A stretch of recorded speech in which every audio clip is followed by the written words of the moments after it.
Studio Delhi.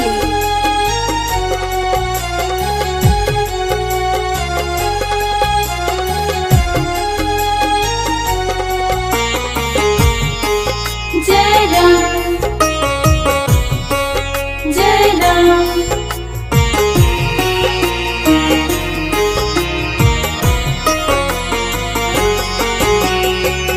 कभी बोलो राम राम, कभी बोलो श्याम श्याम।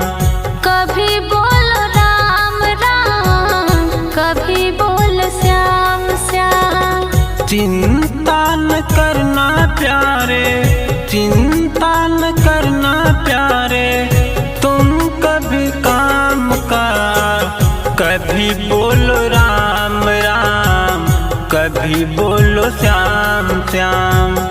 कभी बोलो राम राम, कभी बोलो श्याम श्याम। Ambe recording studio Delhi.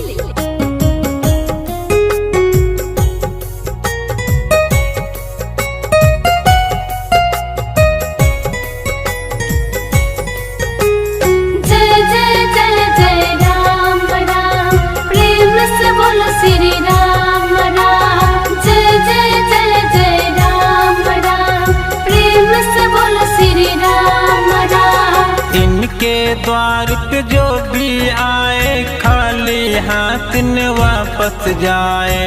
इनके द्वार पे जो भी आए, खाली हाथ न वापस जाए।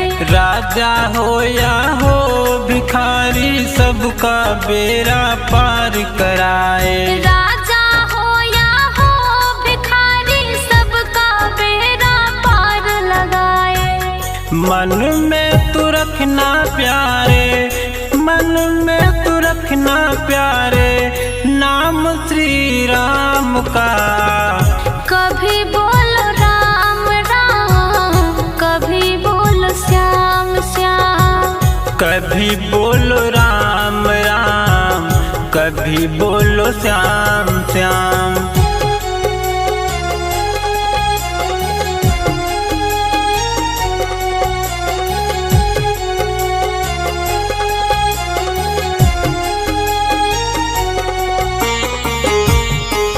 जय राम जय राम।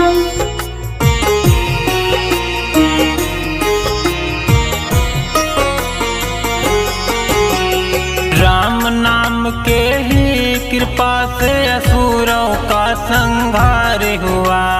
राम नाम के ही कृपा से असुरों का संहार हुआ। पत्थर बन के दिया अहिल्या, उनका भी उद्धार हुआ। पत्थर बन के दिया अहिल्या, उनका भी उद्धार हुआ।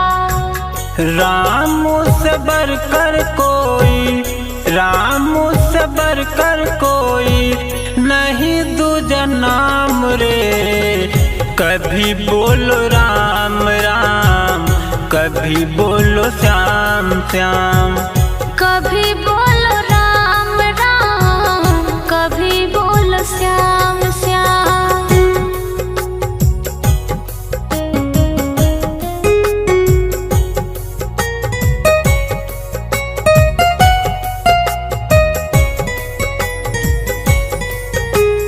जय जय जय जय राम राम, प्रेम से बोलो श्री राम राम। जय जय जय जय राम राम, प्रेम से बोलो श्री राम राम। मोह माया के चक्कर में कितना तुमने पाप कमाया। मोह माया के चक्कर में कितना तूने पाप कमाया।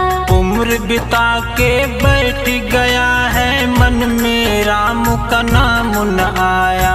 उम्र बिता के बैठ गया है, मन में राम का नाम न आया। अंतिम समय आएगा, अंतिम समय आएगा, राम तेरा काम रे। कभी बोलो राम राम, कभी बोलो श्याम श्याम। कभी बोलो राम राम, रिकॉर्डिंग स्टूडियो, दिल्ली।